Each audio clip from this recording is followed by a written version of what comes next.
పాట ఉంది కదా, 84వ సంవత్సరం కాన్వకేషన్కి హైదరాబాద్కి వెళ్ళినప్పుడు అప్పుడు ఈ పాట రాశారు. ఏదది? జీవిత యాత్రలో నే సాగుచుందా ఒకసారి నవ్వు ఒకసారి ఏడ్పు. లాదర్శన్ గారు రాశారు హిందీలో. దాని తర్వాత తెలుగులోకి తర్జుమా చేసి పాటలు పాడారు. ఆ సంవత్సరం అంతా ఇదే పాడారు. నేను అనుకున్నాను వచ్చి కాన్వకేషన్కి ఏడుపు కాన్వకేషనే ఉన్నట్టుందే అని అనుకున్నా. ఆ తర్వాత రోజులు గడిచే కొద్ది వాస్తవంగా జీవితంలో ఇది ఎంత యథార్థంగా ఉందో అని అనిపించింది. ఒకసారి నవ్వు ఒకసారి ఏడుపు. మరి ఏడుపులో నవ్వులో అయినాను క్రీస్తు యేసు నా తోడనుండా. మన అర్థధ్వని, మన మొర, మన సంఘర్షణ ఒక్కడే వినగలడు. ఏ ముఖములో చూసినా విషయమంతా నవ్వు లేదు, ఏ ముఖం చూసినా విషయమంతా ఆనందం లేదు, ఏ ముఖం చూసినా విషయమంతా పరలోక రాజ్య పటం లేదు. కారణమేంటి? ఈ మధ్యలో నేను ఒక జోక్ చదివా. భార్య భర్తలు ఉదయాన్నే లేచి టీ తాగితే కాఫీ తాగితే ఇంట్లో పెరట్లో కూర్చుని ఎదురెదురు న్యూస్ పేపర్ చూస్తున్నారంట. వాళ్ళు ఎదురెదురు కూర్చుని న్యూస్ పేపర్ చూస్తున్నారంటే వాళ్ళకి పెళ్ళై కొంతకాలం అయింది అని అర్థం. భార్య భర్తలు కూర్చునే దాన్ని బట్టి వాళ్ళకి పెళ్ళి ఎంతకాలం అయిందో నేను చెప్తా. పక్కన కూర్చుంటే ఈ మధ్యలోనే పెళ్ళైనట్లు, ఎదురెదురు కూర్చుంటే ఒక 10 ఏళ్ళు పెళ్ళైనట్లు, దూరం కూర్చుంటే 20 ఏళ్ళు అయినట్లు, ఒకళ్ళ ఇంట్లోనే ఒకళ్ళు బయట ఉంటే 40 ఏళ్ళు అయినట్లు, ఒకళ్ళు పై ఇంట్లో ఒకళ్ళు కింద ఉంటే ఇక దగ్గరికి అయినట్లు. ఎదురెదురు కూర్చొని ఇద్దరు ఒక్కొక్క పేపర్ చూస్తా టీ తాగుతా ఉన్నారంట. భార్య అన్నది, అయ్యో ఏంటి అయ్యో అంటున్నావు అమ్మాయి, చెప్పు. ఏముందండి, చదవకూడని వార్త చదివేస్తున్నా పేపర్లు. ఏమైంది? మనకు పెళ్లి చేసిన పాస్టర్ యాక్సిడెంట్లో పోయాడంటండి. చేసిన పాపం ఊరికే పోతుందా? భర్త అన్నాడంటే చేసిన పాపం ఊరికే పోతుందా అమ్మాయి? మొదటిది యోబు గ్రంథము, book of Job 27 6 Job chapter 27 verse 6. యోబు గ్రంథము 27వ అధ్యాయము 6వ వచనం. నా నీతిని విడవక గట్టిగా పట్టుకొందును, నా ప్రవర్తన అంతటి విషయంలో నా హృదయము నన్ను నిందింపదు. కనుక మొదట గట్టిగా పట్టుకోవాల్సింది ఏంటంటే రైచియస్నెస్, నీతి. ఎక్కడి నుండి వస్తుంది నీతి? బైబిల్లో రాయబడిన మనమంతా దుర్నీతిమంతులమని, మన స్వంత నీతి దేవుని ఎదుట మురికి పేలికలని మనకు తెలుసు. పాపం అంటే చాలా నిర్వచనాలు బైబిల్లో గ్రంథస్థం చేయబడ్డాయి. ఆజ్ఞాతిక్రమే పాపము, విశ్వాసం మూలమ కానిది పాపము, ప్రార్థన చేయకపోవటం పాపము. అలాంటి నిర్వచనాలు ఒకటి ఏంటంటే సమస్త దుర్నీతి పాపము. All unrighteousness is sin. ఏంటి ఆ సమస్త దుర్నీతి? యేసుప్రభు అనే నీతికి వెలపడ జరిగించే ప్రతిదీ దుర్నీతే. యేసుక్రీస్తు ప్రభువే నీతి. ఆ నీతిని గుర్తించక, గ్రహించక, అన్వయించక, ఆశీర్వదించక, ఆశ్రయించక నీతిని తప్పి దుర్నీతిమంతులమయ్యాం. అందుకే రోమాపత్రికలో అపోస్తలుడైన పౌలు అంటాడు, నీతిమంతుడు లేడు, ఒక్కడైనా లేడు, అందరినూ త్రోవ తప్పి ఏకముగా పనికి మాలిన వారయ్యేది. మనిషిని యొక్క దుర్నీతి అంతకంటే అనగా పాపము విస్తరించి వ్యాపించడం చేత మనుషుడు దుర్నీతి చేత బంధించబడి ఉన్నప్పుడు దేవుడు తన కుమారుని యేసుక్రీస్తు ప్రభువారిని మన కొరకు నీతిగా పంపించడానికి ఇష్టపడ్డాడు. అందుకే యేసుక్రీస్తు ప్రభువారు నీతిమంతుడు. పిలాతు ఆయన గురించి ఇచ్చిన సాక్ష్యము, ఈ నీతిమంతుని యందు ఏ దోషము లేదు. ఆయన చనిపోయిన తర్వాత శతాధిపతి ఇచ్చిన సాక్ష్యము, ఈయన నిజముగా నీతిమంతుడు, ఆయన దేవుని యొక్క కుమారుడు. కనుక ఆయన భూమి మీద జీవించినప్పుడు నీతి, ఆయన చనిపోయినప్పుడు నీతిమంతుడు, తిరిగి లేచినప్పుడు నీతిమంతుడు, ఆయన రాబోతున్నప్పుడు కూడా నీతిమంతుడిగానే ఉన్నాడు. తమ స్వంత కార్యములను ఆధారం చేసుకుంటే అది కేవలం స్వనీతే, అది మురికి పేలికలతో సమానము. ఆ నీతి ద్వారా మనుషుడు దేవుణ్ణి సమీపింపలేడు. ఎందుకంటే దేవుని నీతి మనుషుని యొక్క జ్ఞానము కంటే మించింది. అందుకే తార్సువాడైన సౌలు దమస్కు మార్గములో ఆకాశం నుండి కలిగిన ఆ స్వరం విన్నప్పుడు బోర్లబడి యేసు ప్రభువును అంగీకరించిన తర్వాత తన నీతికి దేవుని నీతికి కొంత సంఘర్షణ జరిగినట్లు మనకు పరిచయం. 3 సంవత్సరాలు అరేబియా ఎరణ్యములో దేవునితో పోరాడిన తర్వాత ఆయన బయటకు వచ్చి కొరంతీలకు రాస్తూ మొదటి పత్రిక 1వ అధ్యాయం 6వ వచనంలో అన్నాడు, యేసుక్రీస్తే జ్ఞానము, యేసుక్రీస్తే విమోచనము, యేసుక్రీస్తే పరిశుద్ధత, యేసుక్రీస్తే నీతి. Christ is my righteousness. క్రీస్తే నా నీతి. కనుక యేసుక్రీస్తు ప్రభువే మన నీతి అయి ఉన్నాడు. కనుక ఈ నీతిని అనగా యేసుక్రీస్తు ప్రభువారిని మనము గట్టిగా పట్టుకోవాల్సిన వారమై ఉన్నాం. ఎప్పటిదాకా పట్టుకోవాలా? ఎంతవరకు పట్టుకోవాలా? ఎంతసేపు పట్టుకోవాలంటే ఇక్కడ రాయబడిన మాట ఏంటంటే, నేను వచ్చు వరకు కలిగిన దానిని గట్టిగా పట్టుకొనము. కనుక గట్టిగా పట్టుకొని ఆ నొచ్చు పర్యంతము విడిచిపెట్టకుండా ఉండాలని కోరబడుతున్నా. షూలమితి ఆ స్థలాల్లోకి అక్కడికి వెళ్ళింది. ఆ ప్రియుడు ఎక్కడ కనిపిస్తాడని ఎతికిన తర్వాత దొరికాడు. దొరికిన తర్వాత ఏం చేసింది? పరమగీతం 3వ అధ్యాయం 4వ వచనం. పరమగీతం 3వ అధ్యాయం 4వ వచనం. నేను వారిని విడిచి కొంచెం దూరం పోగా నా ప్రాణప్రియుడు నాకు ఎదురుపడెను. వదిలిపెట్టక నేను అతన్ని పట్టుకొంటిని. కనుక ఎలాగ పట్టుకోవాలా? యేసుక్రీస్తు ప్రభువారిని వదిలిపెట్టక నేను అతనిని పట్టుకొంటిని. కనుక యేసుక్రీస్తు ప్రభువే మన నీతి కనుక ఆయనను మనం గట్టిగా చేపట్టుకొని వదిలిపెట్టుకుని ఉండాలని కోరబడుతున్నాం. అంటే ఆయన వదిలేసే పరిస్థితులు మనకి ఎన్నో వస్తాయి. ఎలాగ వదిలేస్తాము? ఒక ఆమె వచ్చింది కదా, భార్యాభర్తలు ఉన్నారు ఒక ఊర్లో, వారు గొప్ప ధనవంతులు, వాళ్ళకి పిల్లలు కూడా ఉన్నారు. అంటే నేను ఏదో కథ చెప్తున్నాను అనుకోవద్దండి, బైబిల్ కథే. అదే యోబు కథ. యోబుకి చాలా బాధలు వచ్చినాయి, విషాదాలు వచ్చినాయి. ఆ శరీరం కూడా దాదాపు కుళ్ళి కృషించేంత పరిస్థితి వచ్చింది. అప్పుడు ఆయన భార్య వచ్చింది. చెప్పిన మాట ఏంటంటే, నీవు ఆ దేవుణ్ణి దూషించి మరణం గమ్ము. అంటే అర్థం ఏంటి? విడిచిపెట్టు. ఇంకా దేవుని పట్టుకొని ఉన్నావేంటి? ఇన్ని కష్టాలు ఇంకా దేవుని దగ్గరికి వెళ్తున్నావేంటి? ఇన్ని కష్టాలు వచ్చిన మందిరం, ఎన్ని కష్టాలు వచ్చిన ప్రార్థన, ఎన్ని కష్టాలు వచ్చిన వాక్యం, ఎన్ని కష్టాలు వచ్చిన సేవ, ఎన్ని కష్టాలు వచ్చిన ఆరాధన, ఎన్ని కష్టాలు వచ్చిన పరిచయం, ఎన్ని కష్టాలు వచ్చినా ఇంకా పట్టుకొని ఉన్నావే, విడిచిపెట్టవచ్చు కదా. ఆయన బంధువులు, రక్త సంబంధికులు, ఇరుగు పొరుగు, భర్త, భార్య, ఇలాగ రకరకాల అనేవాళ్ళు ఉంటారు. యోబు లాంటి వాడినే భార్య అనగలిగిందంటే ఈ దినాల్లో మనల్ని అన్నారా? యోబు లాంటి వాడినే విడిచిపెట్టి అనే ప్రోత్సాహం వచ్చిందంటే మనలాంటి వాళ్ళని విడిచిపెట్టాను అనేవాళ్ళు ఉండరా? ఖచ్చితంగా ఉంటారు.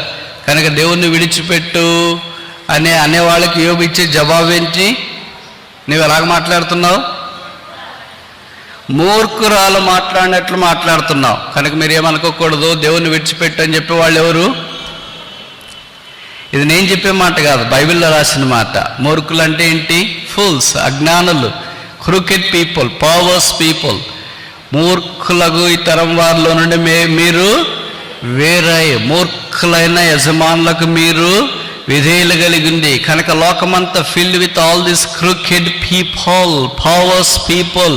క్రూకెడ్ అంటే నేరుగా లేనిది. నేరుగా లేనిది ఏంటి? పాము. పాము నేరుకుంటుందా? ఎలాగుంటుంది మరి? వంకలంకలు తిరిగి ఉంటుంది. అందుకే కదా దాని పేరు సర్పము అనేది. అది నేరకు రాదు, వంకలంకలు తిరిగేసి వస్తుంది. అందుకే మన దగ్గర కూడా వాడు నేరకు రాకుండా వంకలంకలు తిరిగేసి వస్తున్నాడు. దాన్నే క్రూకెడ్ అంటాం. మూర్ఖమకు వక్రజనము నుండి మీరు వేరాయి అంటే సాతాను యొక్క స్వభావం నుండి మనం వేరై దేవుని యొక్క అనుభవంలోనికి, నీతిలోనికి రావాలని మనం కోరబడుతున్నాం. ఈ ఏంటి ఆ నీతి? ఎలాగ మనం అర్థం చేసుకుంటాం? నాకు తెలిసి మనం దీన్ని అర్థం చేసుకోలేము. కానీ అర్థం చేసుకోవటానికి పరిశుద్ధాత్మ దేవుడు కొన్ని వాక్యాలు మన కొరకే పొందుపరిచిన తీరు మనకు పరిచయం. మీరు అనుమతిస్తే ఈ నీతిని గురించి 2 అలంకారాలు వాక్యంలో ప్రస్తావించబడ్డాయి కీర్తనల్లో.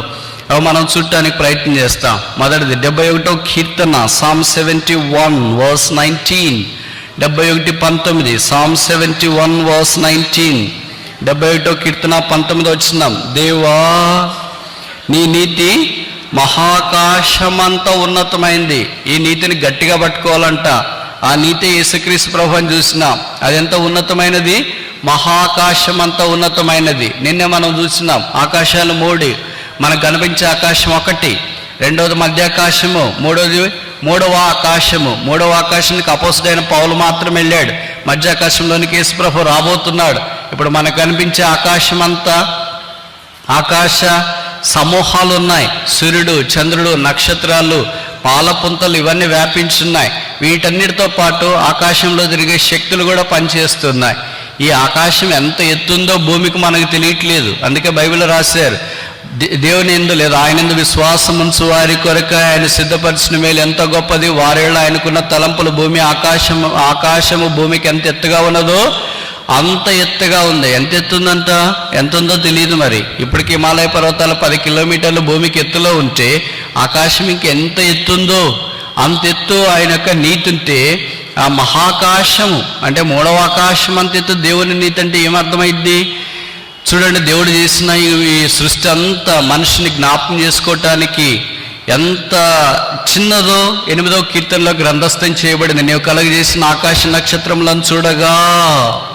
మానవుని జ్ఞాపకం చేసుకోవటానికి వాడు ఏ పాటి వాడు?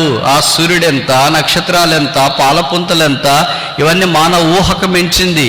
ఇన్ని విస్తారమైన ఖగోళ సంగతులన్నింటిలో సౌర కుటుంబం చాలా చాలా చిన్నది.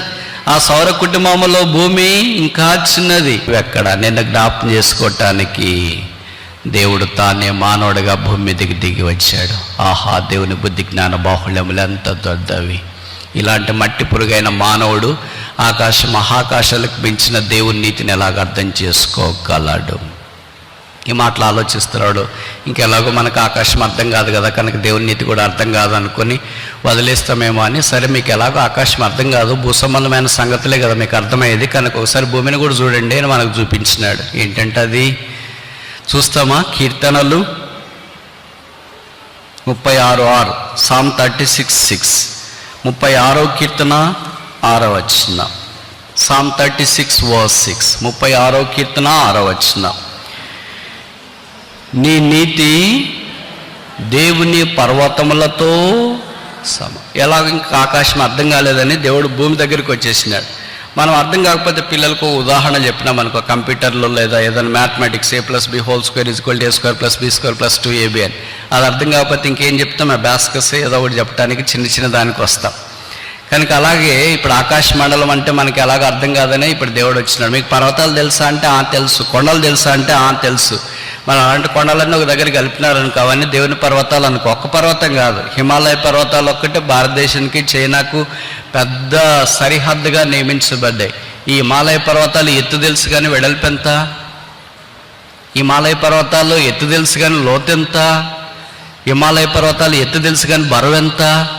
హిమాలయ పర్వతాలు ఎత్తు తెలుసు కానీ వయస్సు ఎంత?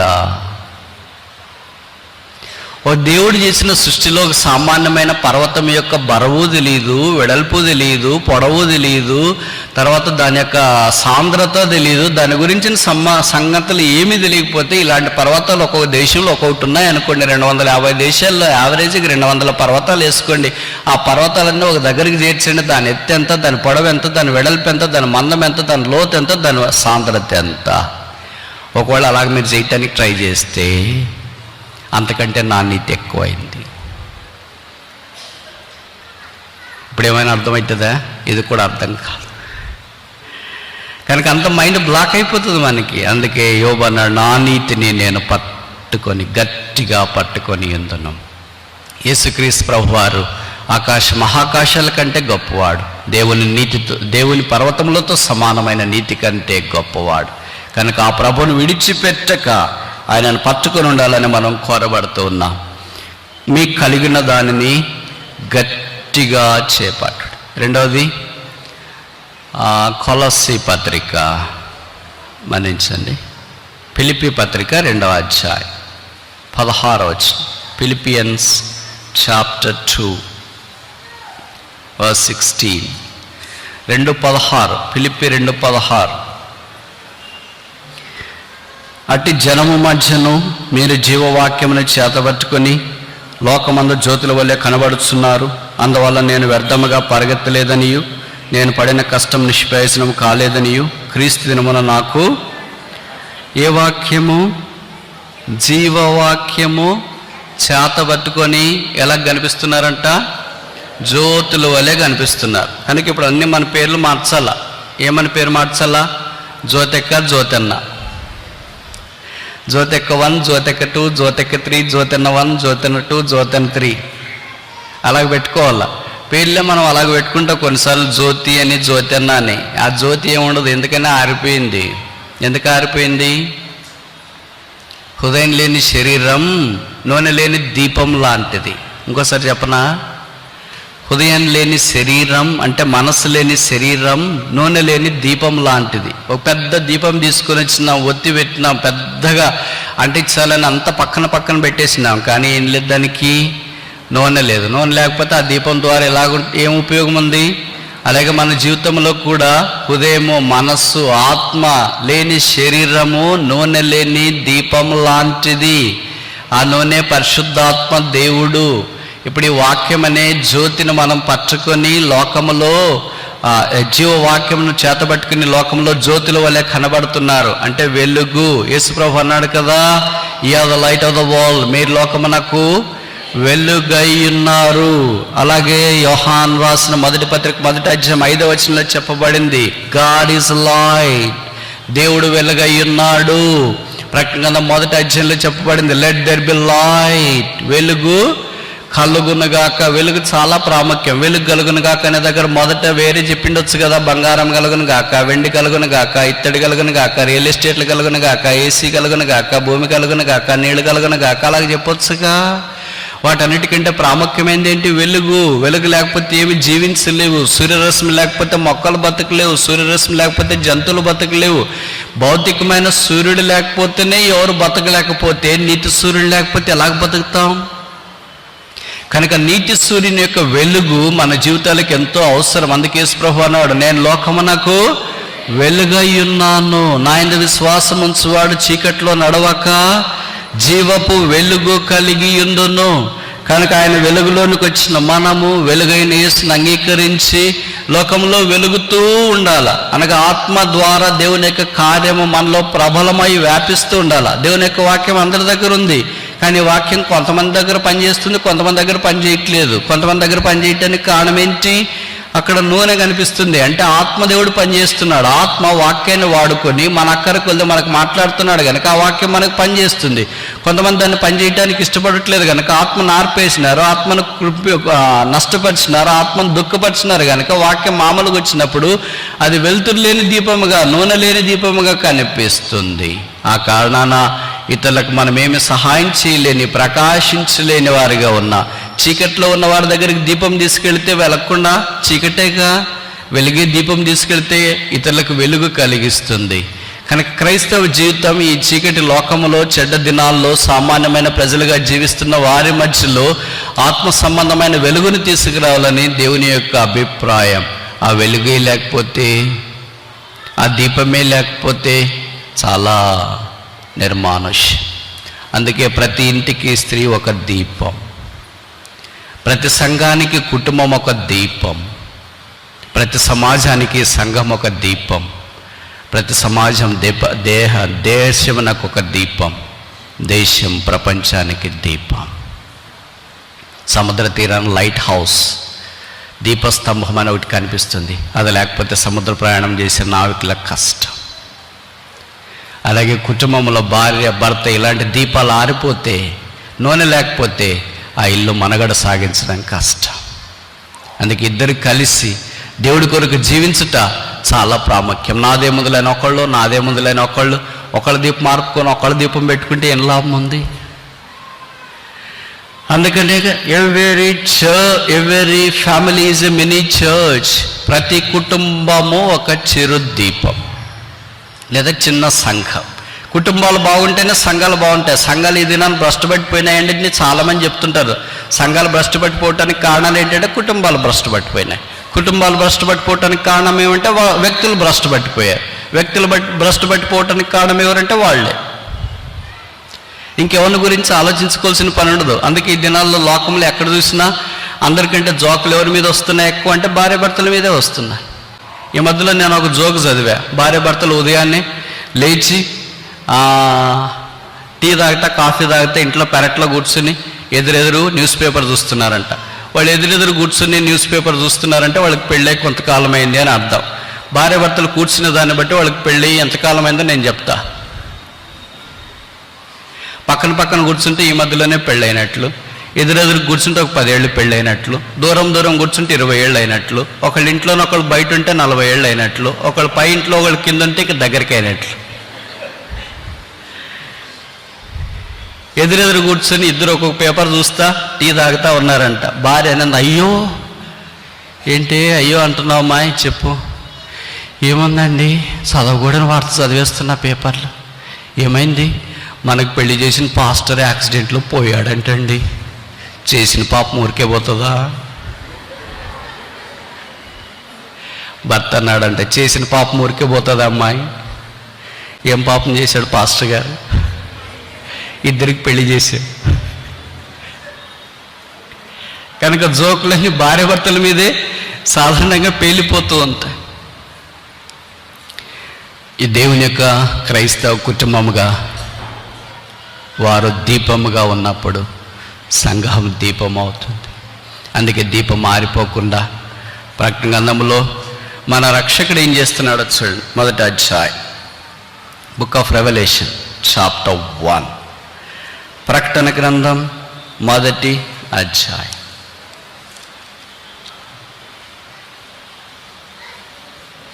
ప్రకటన గ్రంథం మొదటి అధ్యాయం ఎన్నో వచనం?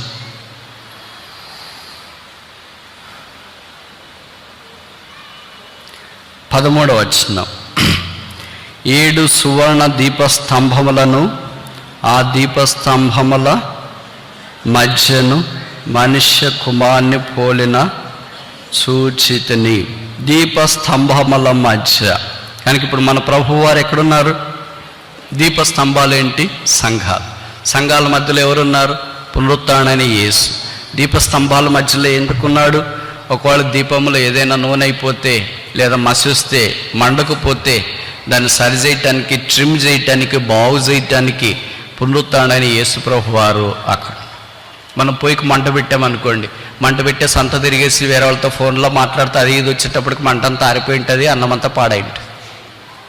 కనుక ఏం చేస్తాం? ఒక కన్ను దగ్గర పెట్టేస్తాం, ఆ మంట ఎలాగ తగులుతుందా లేదా, చక్కగా సరిపోతుందా లేదా అని. అందుకనే బైబిల్లో కూడా రాశాడు, ఒక కంసాలి కొలిమ దగ్గర వెండిన మూసలు వేసినప్పుడు ఎలాగ దగ్గరుండి చూస్తుంటాడో, అంటే టెంపరేచర్ ఉష్ణోగ్రత పెరిగిందా తగ్గిందా, కాన్స్టెంట్గా ఆప్టిమం టెంపరేచర్ ఉందా అనేది ఎలాగ చూస్తుంటాడో, అలాగే ప్రభువు కూడా మనల్ని మానిటర్ చేస్తూ ఉంటాడు. హెచ్చైనా తక్కువ ప్రమాదమే, తక్కువైనా ప్రమాదమే. ఇప్పుడు మనకి 50 డిగ్రీల టెంపరేచర్ దాటినా కష్టమే భరించడము, అలాగే ఇంకా తక్కువ 10 డిగ్రీలు తక్కువైనా కష్టమే. అందుకే మనకు ఆప్టిమం టెంపరేచర్ అనేది ఉంటుంది. కష్టాలు కూడా దేవుడు అలాగే ఎంత పెట్టాలో అంతే పెడతాడు. దాన్నే ఆప్టిమైజేషన్ అంటాం. అంటే దానికి అవసరమైన దాంట్లో, దానికి అవసరమైనంత విధానంలో ప్రభువు చేస్తుంటాడు. కనుక నాకే ఎక్కువ వచ్చినాయి, మా సంఘానికి ఎక్కువ వచ్చినాయి, మేమే ఇబ్బందుల్లో ఉన్నామని ఎవరూ బాధపడకుండానట్లు మనుష్య కుమారుని పోలిన ఒకడు 7 సువర్ణ దీప స్తంభముల మధ్య సంచరించుట నేను చూచితిని. అంటే ఈ సువర్ణ దీపాలు ఒక్కటే లేవు, ఆ ఒక్కటే కనిపించడం లేదు, వాటి మధ్యలో ప్రభువు ఉన్నాడు. ఆయన పునరుత్థానుడైన లేచిన వాడు, మన మధ్యలో ఆయన సంచారం చేస్తున్నాడు. కనుక మనం ఆకాశ మండలంలోని జ్యోతుల వలె ప్రకాశించాలని కోరబడుతున్నాం. ఇప్పుడు 2 విషయాలు చూస్తున్నాం. నీకు కలిగిన దానిని గట్టిగా చేపట్టుకో. మొదట ఏం చేపట్టాలా? నీతిని చేపట్టాలా, అంటే సాల్వేషన్, రక్షణ. రెండవది దేన్ని చేపట్టాలా? జీవవాక్యము, స్క్రిప్చర్స్, వాక్యము చేపట్టాలి. మూడోది ఏం చేపట్టాలా? హెబ్రీ పత్రిక 3వ అధ్యాయం, హెబ్రీస్ చాప్టర్ 3 వర్స్ 6 అనుకుంటా. హెబ్రీ పత్రిక 3వ అధ్యాయము 6వ వచనం. హెబ్రీ పత్రిక 3వ అధ్యాయము 6వ వచనం. హెబ్రీ 3:6. అయితే క్రీస్తు కుమారుడయింది, ఆయన ఇంటి మీద నమ్మకముగా ఉన్నాడు, ధైర్యమును నిరీక్షణ ఉత్సాహం తుదమట్టుకు స్థిరముగా చేపట్టిన ఎడలా. ఏది చేపట్టాలా? దేవుని మందిరమును, అనగా ధైర్యమును ఉత్సాహమును తుదమట్టుకు చేపట్టిన ఎడల మనమే ఆయన ఇల్లు, శాంక్చురీ, పరిశుద్ధ స్థలము, దేవాలయము. ఈ ధైర్యము, ఈ పట్టుదల, దేవుని మందిరము అనేక సార్లు మనం విడిచిపెట్టే అవకాశం ఉంది. ఎందుకంటే మన పరిస్థితులు కొన్నిసార్లు అలా కనిపించుండొచ్చు. నెహెమ్యా దినాలు అలాగే ఉంది. అందుకే ప్రజలు అన్నారు, మేము మా దేవుని మందిరమును విడిచిపెట్టము. దేవుని మందిరాన్ని విడిచిపెట్టకుండా కారణం చేత వారికి కలిగే ఆశీర్వాదాలు అమోఘం. దేవుని మందిరాన్ని నేను విడిచిన తర్వాత బాగైనన్న వాళ్ళు ఇప్పటిదాకా నాకు ఎవరు కనిపించలేదు. నాకు తెలిసి 30 సంవత్సరాల పరిచయ ధర్మముల్లో దేవుని మందిరాన్ని విడిచిపెట్టిన వాళ్ళు నష్టపోయిన వారిని నేను చూశాను, వ్యక్తులు కావచ్చు, కుటుంబాలు కావచ్చు. కానీ మేము దేవుని మందిరాన్ని విడిచిపెట్టి చాలా బాగయ్యాము అన్న వాళ్ళు నాకు తారసపడలేదు. ఎందుకంటే బహుశా ఉండరనుకుంటా. కొంతమంది చిన్న భిన్నం అయ్యారు. అంటే విడిచిపెడితే అలాగైతే శాపమని నేను చెప్పట్లేదు, అలాగే చెప్పట్లేదు. ఉద్దేశం ఏంటంటే ఒక సహవాసంలో నుండి బయటికి వెళ్ళిన తర్వాత, కుటుంబంలో నుండి బయటికి వెళ్ళిన తర్వాత, మేఘంలో నుండి బయటికి వెళ్ళిన తర్వాత, గొడుగులో నుండి బయటికి వెళ్ళిన తర్వాత, ఆశీర్వాదంలో నుండి బయటికి వెళ్ళిన తర్వాత ఇంకెలాగ బాగవుతాం? భార్య ఒకవైపు, భర్త ఒకవైపు, కొడుకు ఒకవైపు, కూతురు ఒకవైపు, ఇంకా ఇతరులు ఒకవైపు, ఒక్కొక్క వైపు చిన్న భిన్నం అయిపోయి కుక్కల జించిన ఇస్తరులాగా మారి వాళ్ళు చనిపోయిన తర్వాత వాళ్ళని తీసి పాతి పెట్టడానికి కూడా మనుషులు వచ్చేవారు కరువైపోయారంటే తప్ప. అదే ఒక సంఘంలో ఒక సామాన్యమైన అనాదిగా ఉన్న సంఘం నీ దగ్గరికి వస్తుంది, నీ అక్కర్లో నీ కొరకు ప్రార్థన చేస్తుంది, నీకు సహాయం చేస్తుంది, నీతో పాటు నడుస్తుంది. ఒకళ్ళు నువ్వు చనిపోయినా నీ దగ్గరికి వచ్చి ఒక డీసెంట్ బరియల్ ఏర్పాటు చేస్తుంది. దేవుడు సంఘానికి ఇచ్చిన బాధ్యత ఇది, సంఘానికి ఇచ్చిన కృప ఇది. కనుక సంఘము యేసుక్రీస్తు ప్రభువారి యొక్క శరీరము, ఇది పెద్ద కుటుంబం. దీన్ని వదిలిపెట్టుకోవటానికి మనం ప్రయత్నం చేయకూడదు. అనేక సార్లు సంఘాన్ని మనం విడిచిపెట్టడానికి ప్రయత్నం చేస్తాం, అంటే బుద్ధిహీనులుగా ప్రవర్తించడానికి ఇష్టపడతాం. మనం పైకేమో చాలా బుద్ధిమంతులుగా అనుకుంటాం. ఎవరు చెప్పారు మనం బుద్ధిమంతులమని? అందుకే బైబిల్లో రాశారు కదా, జ్ఞానము. చూడండి, సామెతల్లో పరిచయమైన మాట సామెతలు, ప్రావర్బ్స్ 9వ అధ్యాయం 1వ వచనం. Proverbs chapter 9 verse 1. సామెతలు 9:1. జ్ఞానము నివాసమును కట్టుకొని దానికి 7 స్తంభములు చెక్కుకొనినది. అజ్ఞానం ఏం చేస్తుంది? ఆ 7 స్తంభాలని పాడు చేస్తుంది. జ్ఞానం ఏం చేస్తుంది? కడుతుంది. అజ్ఞానం ఏం చేస్తుంది? కూలగొడుతుంది. జ్ఞానం ఏం చేస్తుంది? స్థిరపరుస్తుంది. అజ్ఞానం ఏం చేస్తుంది? తోసివేస్తుంది.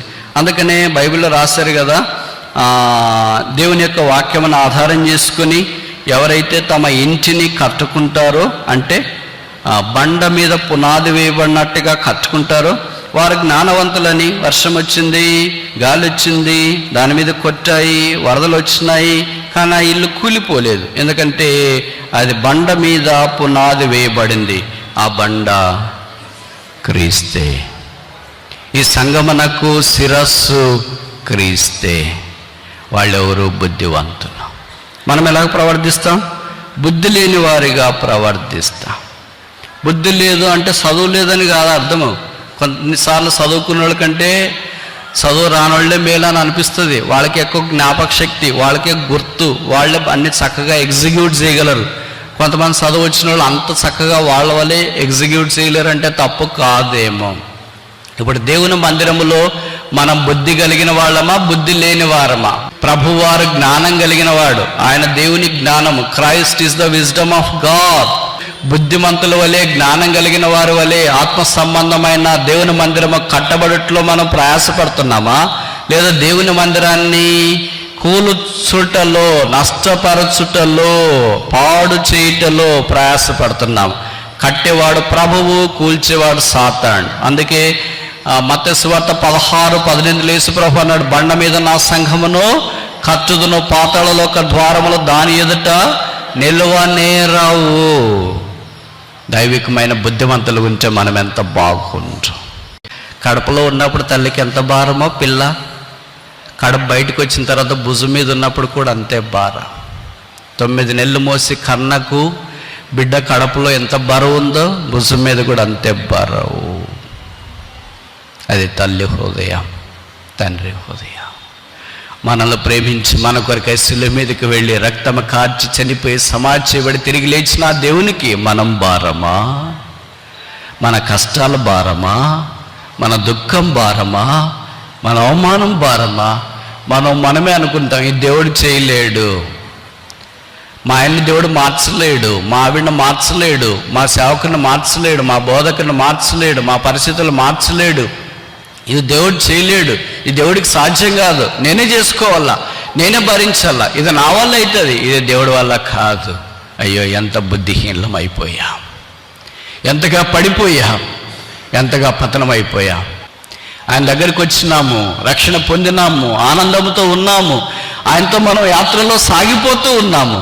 కానీ మన బరువు మనమే మోసుకున్నాం, మనల్ని మనమే చిక్కిపోయాం.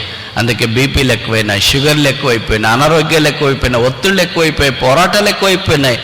ఏ ముఖములో చూసినా విషయమంతా నవ్వు లేదు, ఏ ముఖం చూసినా విషయమంతా ఆనందం లేదు, ఏ ముఖం చూసినా విషయమంతా పరలోక రాజ్య పటం లేదు.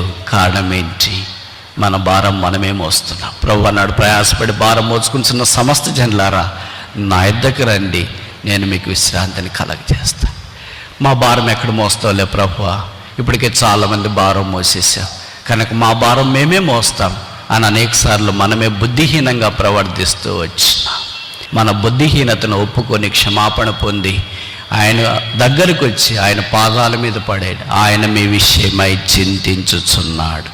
దేవుడు చింతించడం ఏంటి? అవును, దేవుడు చింతిస్తాడు. దేవుడికి చింత లేదా అని ఒకడు ప్రశ్నించినారు. మేము నశించిపోతున్నాము, మీకు చింత లేదా? ఆయన చింత లేకుండా ఉంటాడా? బాధపడకుండా ఉంటాడా? Will he not worry about us? మన విషయమై ఆలోచించకుండా ఉంటాడా?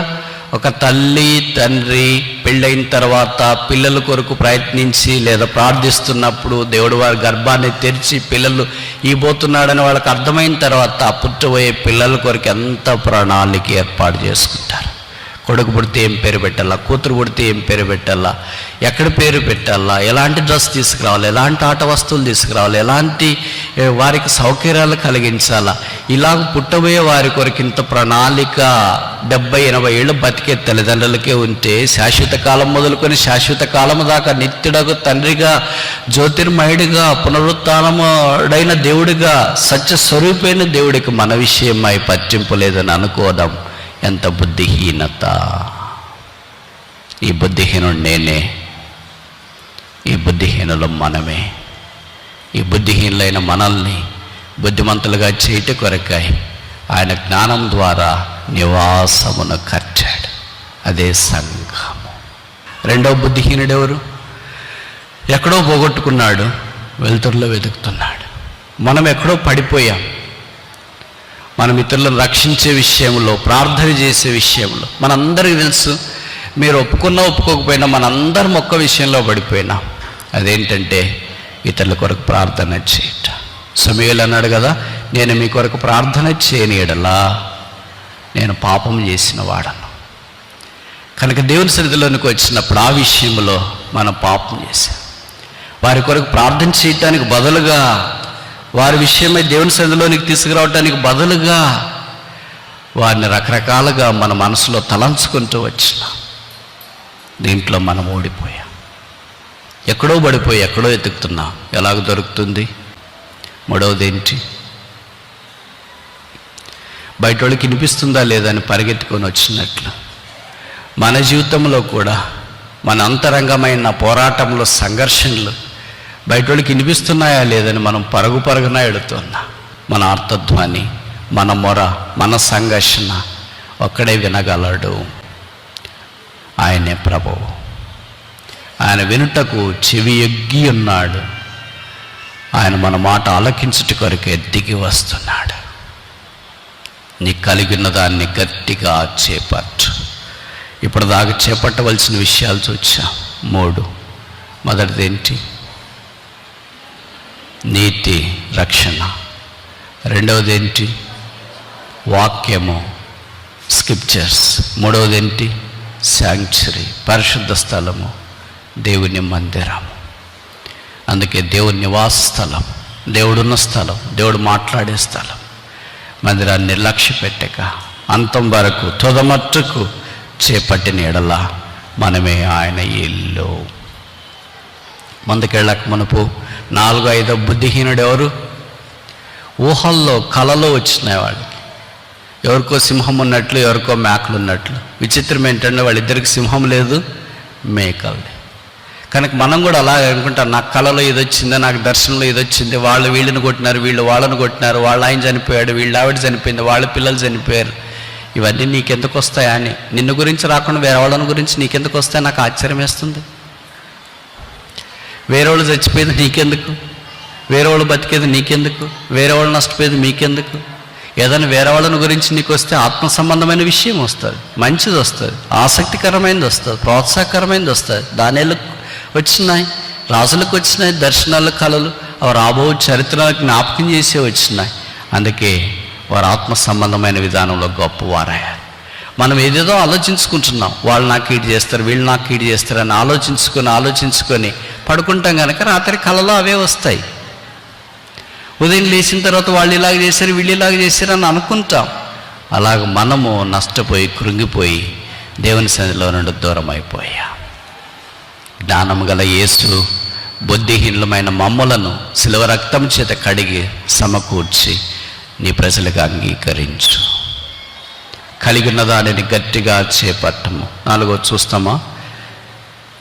హెబ్రీ పత్రిక అనుకుంటా,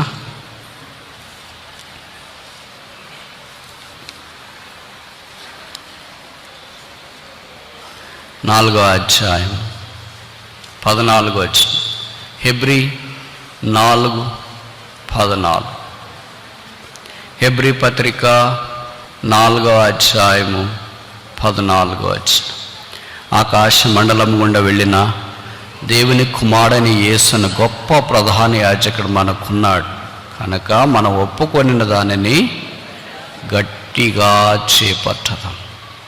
ఎందుకని 16వ వచనంలో కనుక మనం కనికరించబడి సమయోచితమైన సహాయం కొరకు కృప పొందినట్లు ధైర్యముతో కృపాసనము చేరదు. గట్టిగా చేపట్టుకోవాలి. ఆయన మన ప్రధాన యాజకుడు ఏం చేస్తాడు? ప్రార్థన చేస్తాడు. కనుక మనం కూడా గట్టిగా చేపట్టుకోవాలంటే ఏం చేయాలి? ప్రార్థన గట్టిగా చేపట్టుకోవాలి. సప్లికేషన్, ప్రార్థన చేయటం. అనేకసార్లు దీంట్లో మనం తప్పిపోతుంటాం, దీన్ని తగ్గించేస్తుంటాం, మానేస్తుంటాం. దేనికైనా మనకు టైం ఉంటుంది కానీ ఈ ప్రార్థనకు టైం ఉండదు. దేనికైనా టైం ఉంటుంది కానీ వాకింగ్ చదివేకి టైం ఉండదు. దేనికైనా టైం ఉంటుంది కానీ ఆరాధన చేయటానికి టైం, దేనికైనా టైం ఉంటుంది కానీ దేవుని సన్నిధిలో ఉండటానికి టైం ఉండదు. దేనికైనా టైం ఉంటుంది కానీ దైవికమైన విషయాలకు సమయం ఉండదు. దేవుడే మొదటి స్థానం. అందుకే బైబిల్ తెరిచిన వెంటనే మొదటి పదం ఏది? మొదటి పుస్తకం ఆదికాండం, మొదటి అధ్యాయం ఆదికాండం, మొదటి వచనం ఆదికాండం. పదమేది? ఆది యందు దేవుడు. In the beginning God. In the beginning God అంటే మనం ఏమనుకుంటాం? ఎప్పుడో సృష్టిలో అనుకుంటాం. కాదు. ఉదయం తెరిచిన వెంటనే కూడా ఏంటి? In the beginning God. ఈ ఉదయం దేవుడే, ఈ వార ఉదయం దేవుడే, ఈ నెల ఉదయము దేవుడే, ఆరంభములో దేవుడే. కనుక in the beginning God. For everything beginning is God, for everything ending is God. ప్రతిదానికి ఆరంభం దేవుడే, ప్రతిదానికి అంతము దేవుడే. కనుక everything starts with God and ends with God. దేవునితో ఆరంభించబడుతుంది, దేవునితో ముగించబడుతుంది. That which has not initiated by God will never be completed by God. దేవుని ద్వారా ఆరంభించబడింది దేవుని ద్వారా ముగించబడదు. Because God has no part with that act. ఎందుకంటే దేవుడికి దాంతో ఏం సంబంధం లేదు. God doesn't interfere such things. అయితే మనం ఆరంభించుకుంటే మనమే ముగించుకోవాలి. దేవుడు ఆరంభిస్తే దేవుడే దాన్ని ముగిస్తాడు. కనుక కార్య ఆరంభము కంటే కార్యంతము మేలు. అది జరిగించువాడు దేవుడే. దేవుడు ఆరంభిస్తే దేవుడు ముగించకుండా మధ్యలో వదిలేస్తాడా? దేవుడు ఆరంభిస్తే దాంట్లో లొసుగులు ఉంటాయా? దేవుడు ఆరంభిస్తే దాంట్లో లోపాలు కనిపిస్తాయా? దేవుడు ఆరంభిస్తే అది మధ్యలోనే ఉంటుందా? మనుషుడు ఆరంభిస్తే ఎలాగుంటుంది? బబులోను గోపురాన్ని కట్టడానికి నిమ్రోద్ దినాల్లో ఆదికాండం 11వ అధ్యాయంలో సమస్త మనుషులందరూ చేరి వచ్చినారు. ఆకాశం అంటే గోపురం కడదాం అనుకున్నారు, కట్టడానికి పూనుకున్నారు. ఆ తర్వాత ఏమైపోయింది? మధ్యలో వదిలేసి వెళ్ళిపోయారు. ఎందుకంటే మనుషులు ఆరంభించినారు. మనుషులు ఆరంభిస్తే అలాగే ఉంటుంది. ఆ తర్వాత వాళ్ళు వెళ్ళిపోయారు. వారికి కలవరం వచ్చింది. Where there is no God there is confusion. దేవుడు లేని స్థలముల్లో వేర్ నో క్రైస్ట్, కన్ఫ్యూషన్. క్రీస్తు లేకపోతే కలవరం. Where there is a Christ and there is no confusion but church. అక్కడ దేవుని యొక్క సంఘము మనకు కనిపిస్తుంది. 5వది ఆఖరి చూసి ముగిస్తామా? తెస్సలోనికలు రాసిన మొదటి పత్రిక 5వ అధ్యాయం. 1 Thessalonians chapter 5 verse 21. 1 Thessalonians chapter 5 verse 21. తెస్సలోనికైలకు రాసిన మొదటి పత్రిక 5వ అధ్యాయము 21వ వచనము. ప్రవచించుటను నిర్లక్ష్యము చేయకుడి, సమస్తమును పరీక్షించి మేలైన దానిని చేపట్టుడి, గట్టిగా చేపట్టడి. Hold fast. ఇంగ్లీష్లో ఏం రాయబడి ఉంటుంది? గట్టిగా చేపట్టుడు. మనకు తెలుగులో చేపట్టుడి, గట్టిగా చేపట్టుడి అని కొన్నిసార్లు రాయబడి. ఇక్కడ ఏం చేయాలంట? మేలైన దానిని చేపట్టుడి. మేలు చేయడం మన వల్ల కాదు కదా, దేవుడు ఒక్కడే మేలు చేస్తాడు కదా. అందుకే ఆయన పేరేంటి? ఉపకారి. ఆయన మేలు చేయట ఆయన నైజము, కీడు చేయట మన నైజము. మనుషులు 3 రకాలు, మీ అందరికి బాగా తెలుసు కదా. మొదటి రకం ఏంటంటే మంచికి మంచి చేసే రకం. రెండవ రకం ఏంటంటే చెడుకు చెడు చేసే రకం. మూడవ రకం ఏంటి? మంచికి చెడు చేసే రకం. ఈ 3 రకాల్లో మనం ఏ రకం? మొదటిదే, రెండవదే, మూడవదే మన రకం ఇక్కడ లేదా? మొదటి రకం ఏంటి? మంచికి మంచి చేసేవాడు. రెండో రకం ఏంటి? చెడుకు చేసేవాడు, చెడుకు చెడు చేసేవాడు. మూడో రకం ఏంటి? మంచికి కూడా చెడు చేసేవాడు. మరి మనం ఏ రకమో తెలియదా మీకు ఇంతదాకా? నాకు తెలిసి మనలో చాలామంది 3వ రకం అనుకుంటా. మొదటి రకం, రెండో రకంగా, 3వ రకము మంచికి చెడు చేసే రకం. చెడుకి చెడు ఎలాగ చేయలేవు కదా. మంచికి మంచి పొరపాటును కూడా జరగదు. ఇది అసంభవం. ఈ ఉపకారం రాదు. ఇది దైవికమైన మనస్సు. అందుకే కొంతమంది అంటుంటారు పోట్లాడేటప్పుడు, నేనంటే ఏమనుకున్నావు? చెప్పు. నేను మంచికి మంచి, చెడుకు చెడు. మంచోడికి మంచోడు, చెడ్డోడికి చెడ్డోడు. మంచిగా ఉన్నంత దాకా మంచుకుంటా. నువ్వు అటు ఇటు తోక ఆడించినవా తాట తీస్తా అనేవాడు కొంతమంది. అంటే వాళ్ళు రెండో టైప్. కానీ చెడుకు కూడా మంచి చేసేవాళ్ళు ఎవరు ఉంటారు? ఒకే ఒక్కడు, ఆయన పేరే దేవుడు. మనం ఆయనకంతా తిరుగుబాటు చేశాం, ఆయనకంతా చెడ్డ చేశాం, ఆయనకంతా విరోధంగా పాపం చేశాం. కానీ ఆయన ఏం చేస్తున్నాడంటే మంచి చేస్తున్నాడు. ఇప్పుడు ఆయన మన ఇద్దరు నుండి ఏం కోరుతున్నాడంటే సమస్తమును పరీక్షించి మేలైన దానిని చేపట్టుడి. అంటే డూ గుడ్. ఒక మంచి చేయటానికి పూనుకోనండి. దైవికమైన కార్యక్రమాల కొరకు ముందుకెళ్ళటానికి ప్రయత్నం చేయండి. దేవుని సేవించడానికి కొరకే రండి. Hold fast the service. దేవుని యొక్క కార్యక్రమాల్లో ఆయన అప్పగించిన పరిచర్య జరిగించట కొరకై మీరు తీర్మానం చేసుకునండి. కలిగిన దాన్ని గట్టిగా చేపట్టుకునండి. మీకు ఏదో ఒక పరిచర్య దేవుడు అనుగ్రహించినాడు. ప్రార్థన చేసే పరిచర్య, వాక్యం చెప్పే పరిచర్య, ఆరాధన చేసే పరిచర్య, పాటలు పాడే పరిచర్య, ఇతరులను ప్రభు దగ్గరికి తీసుకుని వచ్చే పరిచర్య, ఆదిత్యం చేసే పరిచర్య, ఇతరులను ప్రోత్సహించే పరిచర్య. కొన్ని పరిచర్యలు ఉన్నా బైబిల్లో చూస్తే ఆశ్చర్యం వేస్తుంది. ఇది కూడా పరిచర్య అంటే ఏంటా పరిచర్య? ఒకసారి చూస్తామా? రోమాపత్రిక రోమన్స్ చాప్టర్ 12 verse 8. 12:8. రోమా 12:8. బోధించువాడైతే బోధించుటలోను, హెచ్చరించువాడైతే హెచ్చరించుటలోను పని కలిగి ఉందము. ఇది ఇంతదాకా బాగానే ఉంది. బోధించుట, హెచ్చరించుట అంటే ఇది మంది కాదులే అని అనుకుంటా. మంది కింద కూడా ఉంది. ఏంటంట? పంచిపెట్టువాడు శుద్ధ మనస్సుతో, పై విచారణ చేయవాడు జాగ్రత్తతో, ఆఖరి మాట కరుణించువాడు సంతోషముతోనూ పని జరిగించాలి. కరుణించుట ఒక పని. మనకేం కఠినమైపోయింటే హృదయం. ఎవరిని చూసినా కానరాదు, ఏడ్చేవాళ్ళని చూసినా కానరాదు. ఇంకా మనం ఏమంటే ఏంటి ఏడుస్తున్నావు? ఏడుపు మానేస్తావా లేదా? యేసుప్రభు అలాగనలేదు. మగ్ధులేని మరి ఏడుస్తుంటే అమ్మాయి ఎందుకు ఏడుస్తున్నావు, ఏడుపు మానేస్తావా లేదా? అలాగనలేదు. యేసుప్రభు అన్నాడు, అమ్మా ఎందుకు ఏడుస్తున్నావు? ఉమ్మన్ వై వీపెస్తా అంటే యాత్ర ఒక ఏడ్పు. అందుకే ఒక పాట ఉంది కదా, 84వ సంవత్సరం కాన్వకేషన్కి హైదరాబాద్కి వెళ్ళినప్పుడు అప్పుడు ఈ పాట రాశారు. ఏదది? జీవిత యాత్రలో నే సాగుచుందా ఒకసారి నవ్వు ఒకసారి ఏడ్పు. లాదర్శన్ గారు రాశారు అది హిందీలో. దాని తర్వాత తెలుగులోకి తర్జుమా చేసి పాటలు పాడారు. ఆ సంవత్సరం అంతా ఇదే పాడారు. నేను అనుకున్నాను వచ్చి కాన్వకేషన్కి ఏడుపు కాన్వకేషనే ఉన్నట్టుందే అని అనుకున్నా. ఆ తర్వాత రోజులు గడిచే కొద్ది వాస్తవంగా జీవితంలో ఇది ఎంత యథార్థంగా ఉందో అని అనిపించింది. ఒకసారి నవ్వు ఒకసారి ఏడుపు. మరి ఏడుపులో నవ్వులో అయినాను క్రీస్తు యేసు నా తోడనుండా. ఒకటే నిరీక్షణ. One silver line in the dark cloud is that Jesus is with me. నా చీకటి మేఘములో ఒకే ఒక ఆశా కిరణం, వెండి తార, యేసు నాతో కూడా ఉన్నాడు. యేసు ప్రభు నాతో లేకపోతే నేను ఇంక యాత్ర సాగించలేదు. అందుకే ఇక్కడ రాయబడింది, కరుణించువారు. ఎలా కరుణించాలా? సంతోషముతో పని జరిగించాలి. కరుణించేది కూడా పనే అంట, పంచిపెట్టేది కూడా పనే అంట. మనకు పంచిపెట్టేదంటే డబ్బులు కాదు, వేరే ఏదో గిఫ్ట్ కాదు. భోజనం పంచిపెట్టమని ఇచ్చింటారు అనుకో, మనకి ఇష్టమైన వాళ్ళకి ముక్కలు ఎక్కువ పడతాయి, మనకి ఇష్టం కాని వాళ్ళకి గొంతులు కాళ్ళు అన్నీ పడతాయి, ఇంకా మనకు పూర్తిగా ఇష్టం కాని వాళ్ళకి వంకాయ పొటాటో పడుతుంది. ఏంటి ఇలా పడింది నాకు అంటే, ఏమో. ఇవన్నీ పక్షపాతం దేవుడు స్కాన్ చేయడని మీరు అనుకుంటారా? అనుకోవద్దు, పొరపాడుతున్నారు.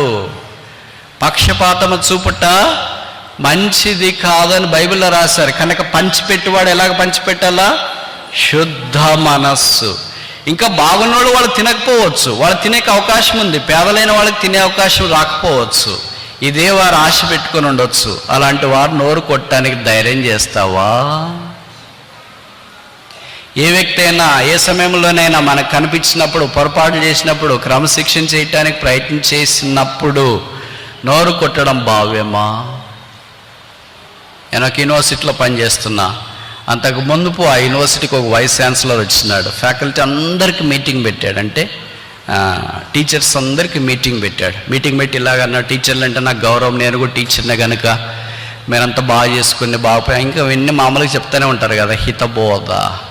చివర్లో అన్నాడు, ఎవరైనా సమస్యలు తెచ్చినా, రాజకీయాలు చేసినా, ఇబ్బందులు కలిగించినా, అడ్మినిస్ట్రేషన్లో ఏదైనా మనపూర్వకంగా ప్రాబ్లమ్స్ క్రియేట్ చేస్తే వారి మీద చర్యలు ఉంటాయి. ఇది ఎగ్జార్టేషన్. ఈ చర్యలు ఉంటాయని చెప్తా అన్నాడు.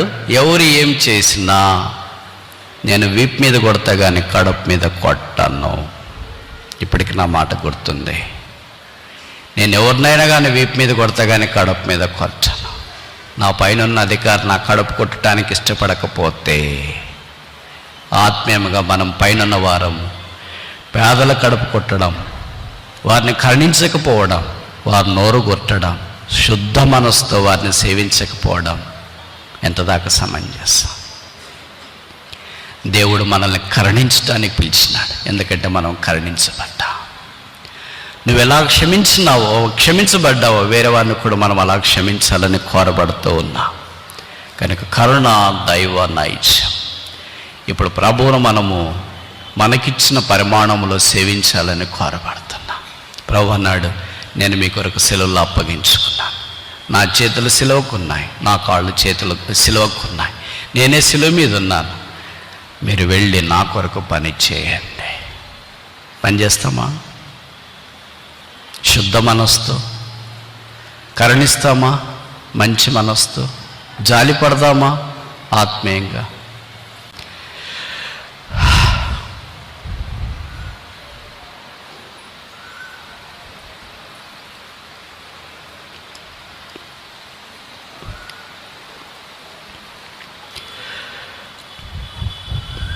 ప్రభు మనల్ని కూడా ప్రేమించి శిలువ మీదకి వెళ్ళాడు.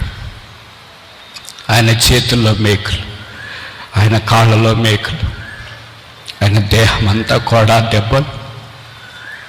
ఆయన దగ్గరికి వెళితే, నేను నిన్ను రక్షించడానికి ఈ శిలువ, నిన్ను కాపాడటానికి రక్తము, నిన్ను విడిపించడానికి ఈ బాధ వేదన, నిన్ను విడిపించాను, నీ విడుదల పొందావు, ఇక వెళ్ళు, నీకు స్వేచ్ఛ వచ్చింది, నువ్వు ఎలాగైనా బ్రతకొచ్చు, వెళ్ళు వెళ్ళు వెళ్ళు. ఇప్పుడు మనము సంఘము ఆయన సిలువ యుద్ధ నుండి దూరంగా వెళ్ళిపోయి మన ఇష్టానుసారంగా బతకడమా? ప్రభు అంటున్నారు, నాకు 2 చేతులు లేవు, సిలువ కట్టేశాను. నాకు 2 కాళ్ళు లేవు, సిలువకు కట్టేశాను. నా దేహము లేదు, సిలువకు కట్టేశాను. కనుక ఇప్పుడు నువ్వేం చేస్తావు? సిలువను విడిచి పరిగెత్తేసి వెళ్ళిపోతావా? దగ్గరకు వచ్చి, ప్రభువా, నా 2 చేతులు నీవి కాదా, నా 2 కాళ్ళు నీవి కాదా, నా దేహము నీది కాదా, నీవు కాదని నేను ఎక్కడికి వెళ్ళగలను? ఇదిగో నీ సిలువ దగ్గరే నేను కుప్పు కూలిపోతున్నా, నన్ను వాడుకో. నా దేహం నీ దేహమే, నా కళ్ళు నీవే, నా చేతులు నీవే, నా కాళ్ళు నీవే, నా హృదయం నీదే, నా సమయం నీదే. నన్ను వెళ్ళిపోనొద్దు, నన్ను దాటిపోనొద్దు. ఈ సిలువను విడిచి ఎక్కడికి వెళ్ళగలను? సిలువ ప్రేమ కంటే మించిన ప్రేమేముంది? సిలువ రక్తము కంటే మించిన ప్రవాహమేముంది? సిలువ కంటే ఆకర్షించే శక్తి భూమి మీద ఏముంది? సిలువ కంటే మనిషిని ప్రోత్సాహపరిచే శక్తి ఏముంది? సిలువ కంటే కన్నీరు తుడిచే శక్తి దేనికుంది? సిలువ కంటే పాపిని ప్రేమించే శక్తి దేనికుంది? సిలువ కంటే మిగతాది అక్కున చేర్చుకునే శక్తి దేనికుంది? ఈ సిలువే ప్రపంచంలో భూమి ఆకర్షణ శక్తి కంటే మిక్కిలి విలువైన శక్తి కలిగినది. కనుక ఈ శక్తి కలిగిన సిలువ దగ్గరికి వచ్చాను, నన్ను పొమ్మనొద్దు.